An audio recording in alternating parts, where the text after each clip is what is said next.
என்ன இப்போ என் friend call பண்ணுறான்னு வச்சு நான் ஃபோன் பேசுகிறேன், அவன்கிட்ட ஃபோன் பேசிகிட்டு இருக்கேன். நீ சைடில் உட்காந்துக்கிட்டு கால் வாங்கிட்டு இருப்பேன். நாங்கள் பேசுறதுக்கு ஏதாவது சொல்லிட்டு இருக்கேன். சரி. ஹலோ, என்ன மச்சான், எப்படி இருக்க? இப்போல்லாம் ஒரு ஃபோன் கூட பண்ண மாட்டேற. வேலைக்கு போகிற பையனா இருப்பான். உன்னாட்ட ஊட்ட குந்திருக்கானா? எந்த ஃபோன் வரும்னு பேசிட்டு குந்திருக்க?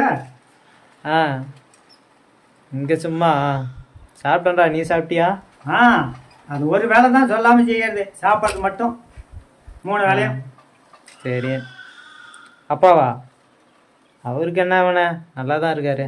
ராஜா மாதிரி காலை ஆட்டிட்டு படுத்துருக்காரு. வேலைக்கா பார்த்துட்டு தான் இருக்காங்கண்ணே, ட்ரை பண்ணிட்டு தான் இருக்கேன். 40 வயசு வரையும் ட்ரை பண்ணிக்கிட்டே இருக்க வேண்டியதான். கல்யாணமும் 45 தான் நடக்கும். வேலைக்கு போய் 5 வருஷம் தான் ஆகும். சரி மச்சான்.